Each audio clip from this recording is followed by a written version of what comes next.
Pastor, vamos a comenzar con este capítulo de Hechos. Habíamos dicho que el pasado era plenitud, ¿verdad? Y aquí ya se desarrolla, ya se viene como tal el Espíritu Santo. Pero, Pastor, el pasaje habla de que los judíos estaban en una fiesta. Y de hecho así empieza cuando llegó el día del Pentecostés. Pero pues como no podemos, a lo mejor no somos judíos, no entendemos a ciencia cierta esta fiesta. Entonces, ¿cómo era esta fiesta, Pastor, del Pentecostés? El Pentecostés, la palabra Pentecostés significa 50 días o después de 50 días. En el Antiguo Testamento se usaba el nombre de quincuagésimo para ser un equivalente a la fiesta que venía después de 50 días después de la Pascua. Es interesante porque en esta fiesta de Pentecostés el pueblo tenía la responsabilidad de entregar las primicias a Dios. Entregar las primicias a Dios, esto de la mano con la liberación del pueblo de Israel en la celebración de la Pascua. ¿Las primicias de qué? Eran primicias en general. ¿De trabajo? Trabajo, ganado, cultivo, monetariamente. Pentecostés era una de las 3 fiestas importantes para el pueblo de Israel: fiesta de los tabernáculos, la fiesta de la Pascua y finalmente el Pentecostés. Es interesante que el Espíritu Santo haya venido precisamente el día de Pentecostés, porque de una manera ilustrativa, Dios ahora es el que se iba a encargar de dar y sellar las primicias de Cristo.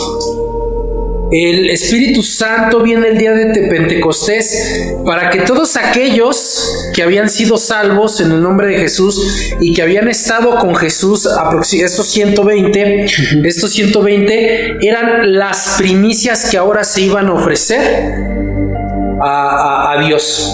Por eso el Espíritu Santo tenía que venir ese día, no otro día. No otro día, porque ahí nace la iglesia, Pepe, y aquí viene lo interesante. Y con el nacimiento de la iglesia viene la consagración de la iglesia como una primicia de Cristo a Dios. Y eso es sumamente importante y es sumamente interesante. Mira 2 Corintios 5:5 lo que dice. 2 Corintios capítulo 5, versículo 5. Y mira lo que dice ahí la palabra de Dios. Si quieres darle lectura, mi querido Pepe. Dice: mas el que nos hizo para esto mismo es Dios, quien nos ha dado las arras del Espíritu. Ese sello, ese apartarnos para Él, lo mismo podemos ver en Efesios capítulo 1. Entonces, es importante ligar con el capítulo anterior, porque mientras que Hechos 1 nos dice que termina diciendo que escogieron al sucesor de Judas, dice cuando llegó el día de Pentecostés. Es decir, esa plenitud tenía que ser sellada, tenía que ser confirmada de parte de Dios y tenía que ser avalada delante de Dios. De hecho, en ese momento lo que está sucediendo aquí es que los que estaban añadiéndose en ese momento a la iglesia de Cristo también fueron primicias. Fíjate qué interesante. Hay unas primicias de Dios, de Cristo para Dios, perdón. Hay unas primicias de Cristo para los apóstoles, los 12, los 120 discípulos. Y esos 120 discípulos en ese mismo día entregan sus primicias. ¿Cuáles primicias? Los que se convirtieron por la predicación de Pedro. Entonces, esto es sumamente interesante. Las primeras primicias de la iglesia no fueron materiales, económicas, vegetales, animales, no, fueron almas salvadas. Los 3,000 que dice. Efectivamente. Y es Esta palabra de primicias, pastor, en la Biblia, ¿cómo funciona? Primicias tiene que ver, Pepe, con primeros frutos. En el Antiguo Testamento, particularmente en Levítico capítulo 23, en Éxodo capítulo 23, también del 14 al 19, todo tenía que ver con los primeros frutos, ya sea de la tierra, ya sea de animales, ya sea de tus hijos. Acuérdate que en el pueblo de Israel el hijo varón, el mayor, era apartado para Dios. Pero aquí Pepe, se da lo que no se dio en el Antiguo Testamento, la primicia espiritual, los primeros frutos espirituales. Entonces la iglesia primitiva, en este día de Pentecostés o en estos días de 50, entregó 3,000 primeros frutos a Dios, lo cual es muy, muy interesante. Sí, pastor. Este día fue inolvidable para los que estaban ahí, porque la Biblia relata que de repente hubo estruendos, hubo vientos, hubo lenguas repartidas como de fuego. Pero ¿por qué la Biblia se detiene a decir esto, pastor? Mira, lo que va a hacer Lucas, el escritor del libro de Hechos, es usar diferentes símiles del Antiguo Testamento para confirmar el cumplimiento de las promesas a Dios. Si tú lees, mi querido Pepe, y ahorita lo vamos a leer en un momento, cuando habla del viento dice ¿cómo? Un fuego, eso es un símil. Un viento, perdón. Luego dice como lenguas, o sea, eran semejantes a, parecían a. No está hablando, no que el hecho no fuera literal, sí es literal el hecho, pero Lucas está usando una comparación para describir lo que él estaba viendo. Mira, por ejemplo, vamos a leer el texto. Vamos al versículo 1. Cuando llegó el día de Pentecostés estaban todos unánimes juntos. Esto en el contexto del 1:13, que estaban en el aposento alto, ¿no? Y de repente vino del cielo un estruendo como de un viento recio que soplaba, el cual llenó toda la casa donde estaban sentados. Hay un estruendo, Pepe. El estruendo se usa en el Antiguo Testamento para indicar que Dios se manifestaba. Siempre que Dios se manifestaba había estruendo, había como una iluminación. Como en el monte Sinaí. Efectivamente, en Éxodo capítulo 19. Ahora, dice que este estruendo era como un viento. ¿Por qué Lucas dice como un viento? Porque en la Biblia, Pepe, la palabra viento, desde el libro de Génesis, se ha usado para una obra o manifestación del Espíritu Santo, ¿no? Cuando sopló en el hombre aliento de vida, ruaj, ¿no? Que es un viento de vida. Jesús en Juan capítulo 3 compara al Espíritu Santo con un viento. Pero hay algo bien importante, Pepe, que aquí Lucas probablemente está haciendo una alusión a Ezequiel 37 versículo 9 y 10. Vamos a leerlo, Pepe. Ezequiel 37 versículos 9. Y me dijo: profetiza al Espíritu, profetiza, hijo del hombre, y di al Espíritu: así ha dicho Jehová el Señor, Espíritu. Ahora, si notas, las primeras dos palabras Espíritu están en minúscula. ¿Esto por qué es importante? Porque está hablando al espíritu del hombre. Dios le está diciendo a Ezequiel: ve y profetiza al espíritu del hombre. Pero ahora quiero que notes la tercera palabra espíritu. Esa tercera palabra espíritu está en mayúscula. Y mira lo que dice aquí el Señor: así ha dicho Jehová el Señor, Espíritu, ven de los cuatro vientos y sopla sobre estos muertos y vivirán. Y profeticé como me había mandado, y entró espíritu en ellos y vivieron, y estuvieron sobre sus pies un ejército grande en extremo. Aquí está hablando del valle de los huesos secos, esos muertos que vuelven a la vida. En un sentido espiritual es lo que pasó el día de Pentecostés. Por eso lo que va a hacer Lucas es comparar ese gran estruendo como ese viento, como ese viento que iba a traer vida a estos hombres, Pepe. Lo mismo te decía Juan 3:8, el Señor Jesús, ¿verdad? Cuando está hablando del nuevo nacimiento. Entonces, ¿qué está haciendo Lucas? Apuntando a esa renovación, a esa nueva vida que el Espíritu Santo estaba trayendo en este momento que había llegado. Sí, de hecho Ezequiel también dice del nuevo corazón, ¿no? Y les daré un nuevo corazón, y eso hace referencia al Espíritu Santo. Es correcto, es correcto. Muy bien, pastor. Después de estos pasajes, se habla o se hace énfasis de que los que estaban ahí presentes hablaban idiomas que eran de ellos mismos.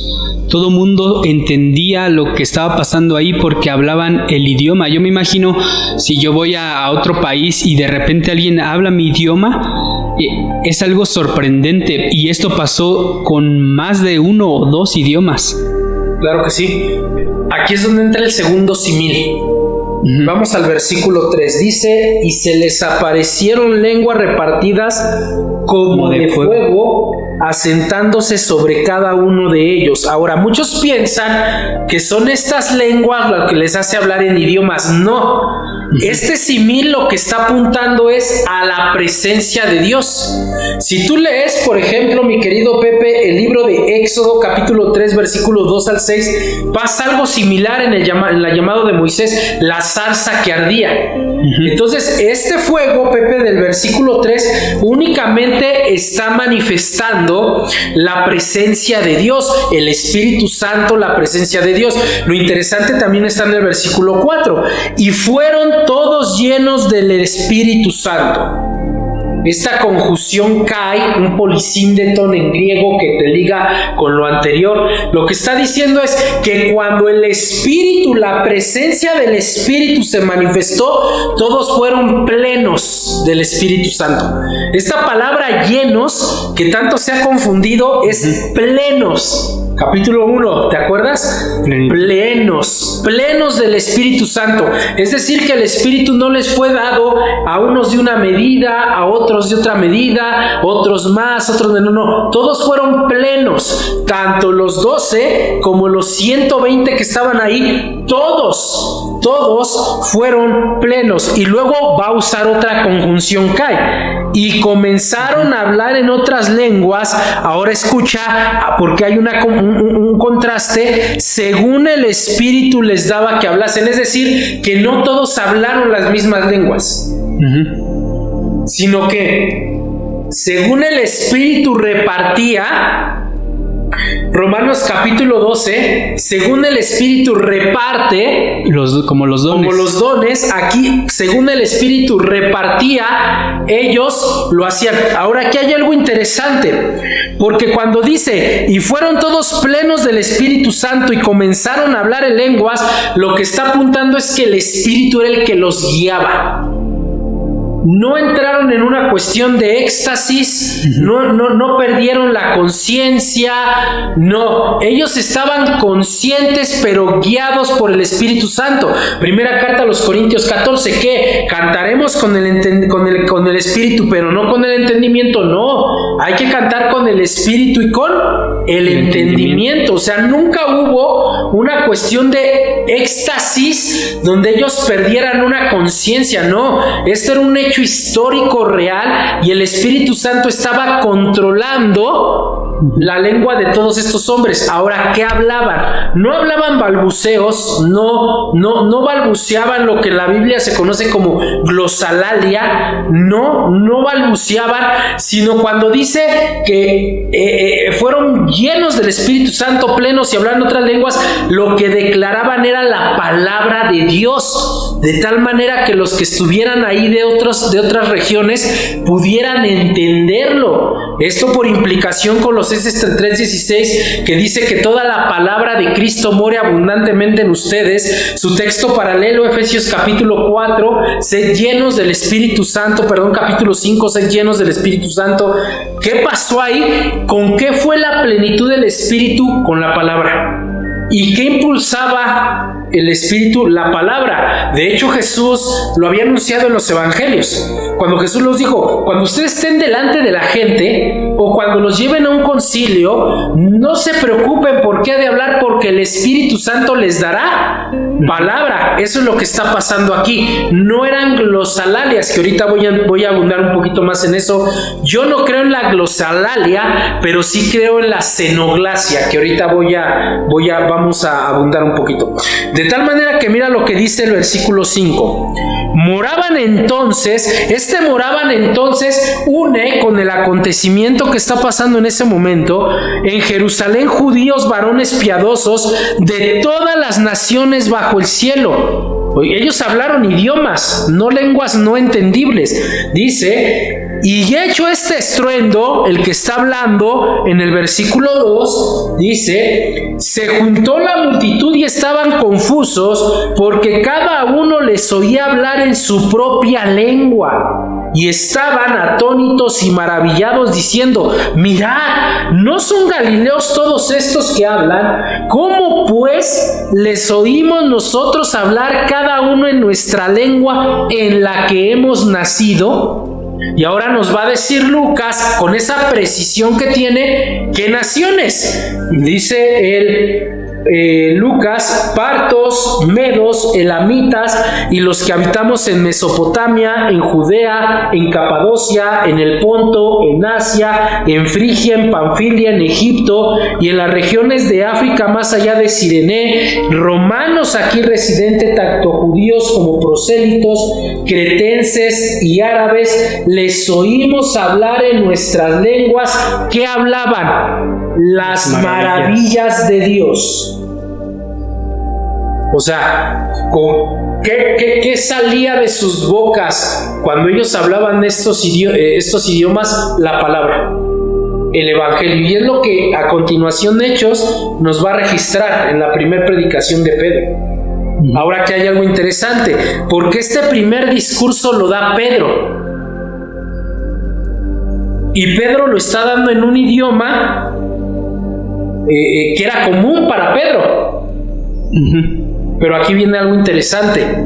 Los que estaban escuchándolo, esas personas, esos miles que se convirtieron, lo escuchaban en su propio idioma. Entonces el Espíritu Santo controlaba el idioma de los apóstoles y discípulos y controlaba el oído de las personas para que pudieran entender lo que estaban escuchando. Es como cuando tienen reuniones como de las Naciones Unidas, que alguien habla en un idioma y la gente tiene aparatitos que traducen automáticamente, ¿no? Es correcto. Y eso fue lo que pasó. Esa fue la manifestación del Espíritu Santo. Ahora, dado que fueron llenos, ¿hablaron en lenguas? No. Las lenguas no son el resultado de ser lleno del Espíritu Santo.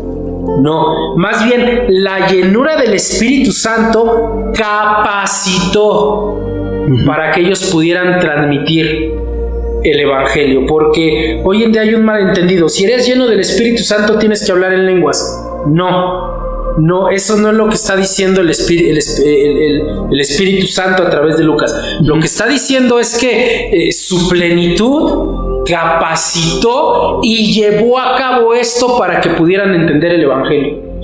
Que de hecho ese es un principio del Espíritu Santo en la iglesia, que es capacitador. Pero pastor, aquí la plenitud se podía entender con que si eres lleno del Espíritu Santo pasa esto, pero no es que siempre pase que hablemos en lenguas, sino más bien la plenitud es que tengamos la palabra de Dios en nuestra vida. Es correcto, la plenitud del Espíritu Santo no es la obra milagrosa. Ajá, milagros. No, la plenitud del Espíritu es el control de la palabra de Dios en tu vida.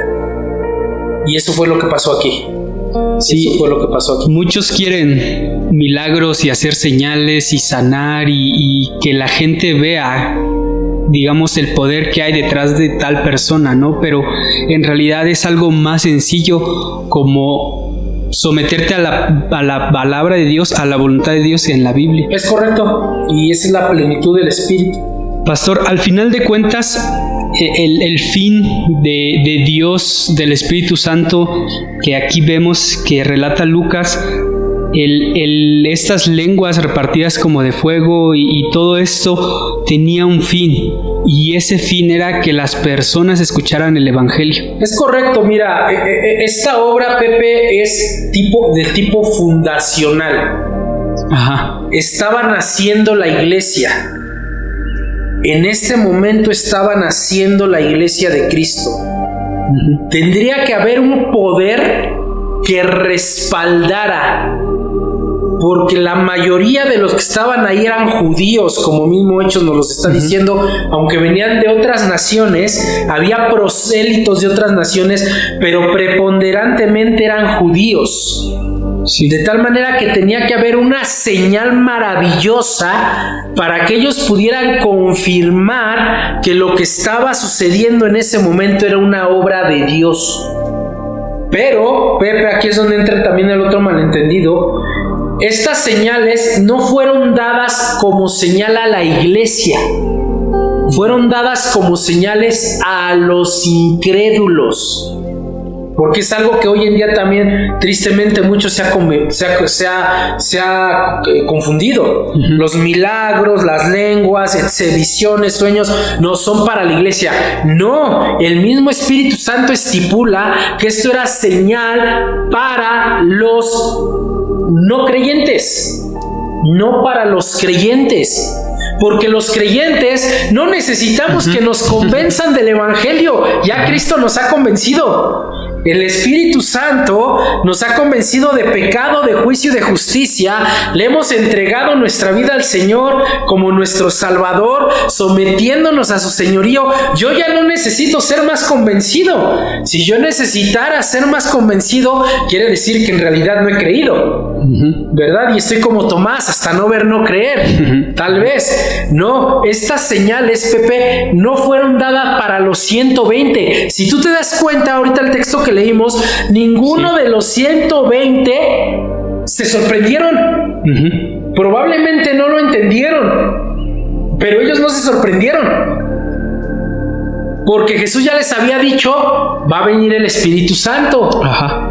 ¿Te das cuenta? Uh-huh. Los sorprendidos fueron los no creyentes, porque para ellos era la señal, que ellos tuvieran evidencia y confirmaran que lo que estaba sucediendo ahí era de Dios. Y es lo que Pablo le dice a la iglesia de Corintio. La iglesia de Corintio abusaba de las lenguas. Uh-huh. Ellos creían que todos tenían todos los idiomas, que ellos hablaban todas las lenguas, y Pablo en 1 Corintios capítulo 14 les va a dar un señalamiento fuerte al respecto. Mira, vamos allá, mi querido Pepe. Primera carta a los Corintios capítulo 14. Pareciera que son otro tipo de lenguas. Pareciera. Lo que pasa es que el apóstol Pablo está usando la ironía bíblica con los corintios.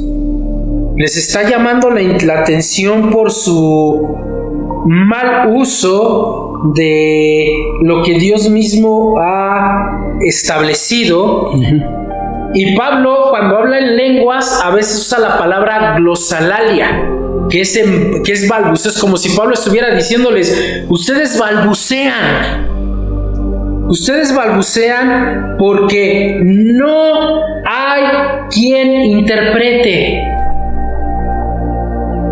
¿Quién va a interpretar sus balbuceos? ¿Quién va a decir amén a su balbuceo? Y Pablo dice, cuando dice, yo hablo más en lenguas que todos ustedes, está hablando en idiomas. Pablo era un políglota. Era hebreo. Él hablaba hebreo antiguo. Él hablaba arameo por estar en el pueblo de Israel. Pablo hablaba griego. Era un ciudadano romano, hablaba latín. Uh-huh. O sea, Pablo hablaba más idiomas que muchos. Y lo que él está haciendo es una ironía. Miren, ustedes balbucean, yo hablo idiomas, pero prefiero hablar 5 palabras que me entiendan a muchas que no me entiendan. Mira, primera carta a los Corintios, capítulo 14, versículo 22, perdón. Dice así: así que las lenguas son por señal, no a los creyentes, sino a los incrédulos, pero la profecía no a los incrédulos, sino a los creyentes. Ahí está.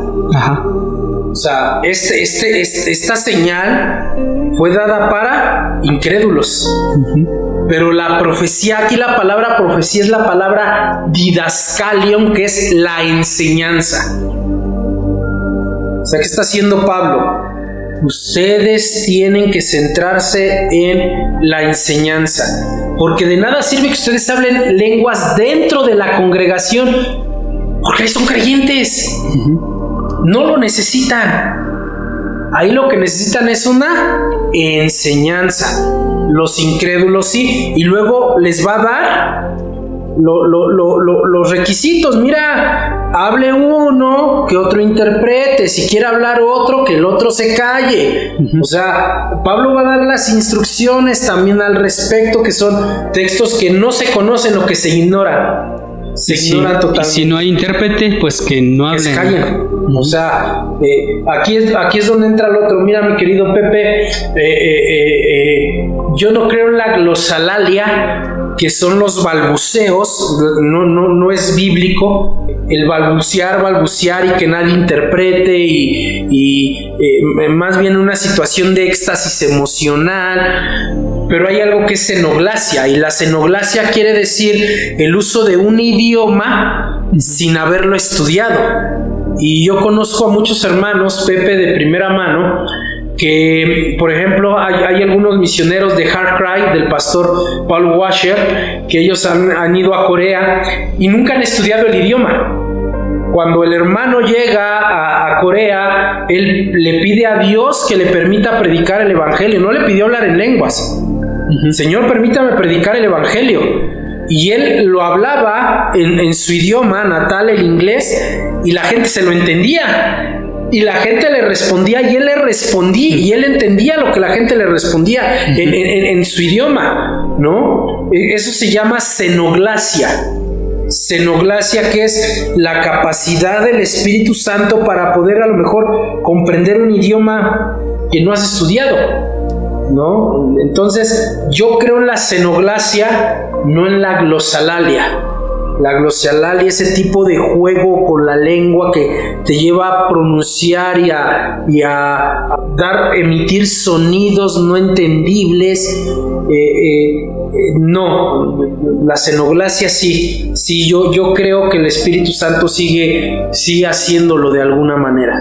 Sí, y de hecho, si la iglesia hoy quiere, digamos, ver este tipo de señales, lo único que tiene que hacer es predicar el evangelio en otro lugar. Claro. Hacer misiones en otro lugar. Claro. Porque el Espíritu Santo sigue obrando, como ahorita dijo, con este misionero. Claro que sí. Mira, Pepe, hay un teólogo que por ahí, comentando esto, Robert L. Thomas, en su libro Entendiendo correctamente los dones espirituales, un libro de portavoz magnífico, Pepe, uno de los mejores libros que yo he leído sobre los dones espirituales. Él dice: ¿quieres predicar el evangelio en otra lengua? Vete a otro país. Y ahí Dios va a manifestar algo similar a lo que pasó en Hechos capítulo 2. Ahora, sí debemos establecer que lo que pasó en Hechos capítulo 2 es único. Sí. Es único. Es el parteaguas de la ley a la gracia y de Israel a la iglesia. Es único. No, hoy en día hay muchas iglesias que, y con todo amor y caballerosidad y respeto en Cristo, lo decimos, no lo hacemos juzgándolos ni atacándolos, de verdad que no es la intención. Hay muchas iglesias que manifiestan que llueve oro en sus congregaciones, que bueno, si llueve oro en tu congregación, pues agarra un puñito y dáselo a los pobres para que tengan que comer, ¿no? Y hablan de manifestaciones muy grandes, que Dios lo puede hacer, Dios es soberano, Él hace lo que le place. Pero tristemente en esas congregaciones no hay palabra. La palabra de Dios está hecho a un lado, el estudio de las escrituras está hecho a un lado. Entonces no puede haber equivalencia, más bien no puede haber desaveniencia entre una cosa y otra. Si estamos entendiendo bien Hechos capítulo 2, es que la palabra va junto con la manifestación y plenitud del Espíritu Santo. Amén. Y el fin, pastor, es que la gente crea en Cristo. Siempre fue. Sí, el fin, mi querido Pepe, siempre ha sido el mismo. Que el nombre de Dios, hablando en la Trinidad, sea conocido en todas las naciones. Esto es lo que tenía que haber hecho Israel. Sí. Pero Israel no lo llevó a cabo. Entonces, aquí lo importante no era que la gente viera a los discípulos, que siguiera a los discípulos como hoy en día se hace. Yo sigo a tal pastor, yo sigo a tal personaje porque hace milagros. Ese nunca fue el fin del Espíritu Santo. La tarea primordial del Espíritu Santo, Romanos capítulo 8, la tarea primordial del Espíritu Santo es llevar a las personas a Cristo, no a ningún hombre. ¿No? Aquí no fue alabado Pedro, aquí no fue alabado Juan, no fue alabado Mateo, no fue alabado Tomás, no fue Natanael alabado, ni Tadeo, no. Aquí el alabado y glorificado fue Cristo, y con Cristo siendo alabado y glorificado, Dios fue glorificado.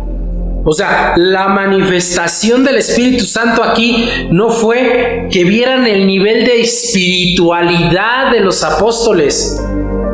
No fue que vieran a los grandes hombres de Dios. Por cierto, de paso, no hay grandes hombres de Dios. Solo hay hombres de Dios con un Dios grande. Aquí el grande es Dios. Cuando decimos Amén. Hay grandes hombres de Dios, le estamos dando el crédito al hombre. No habemos grandes hombres de Dios. Habemos hombres pecadores, hombres pecadores llenos de gracia, de un grandioso, ni siquiera un grandioso Dios. Pero aquí el punto central del Espíritu no fue para que los siguieran a ellos, para que los alabaran a ellos, para que los idolatraran a ellos, como hoy en día se hace tristemente en muchos lugares, sino para que el punto central fuera la palabra de Dios y Cristo, Padre, el Espíritu Santo fueran glorificados.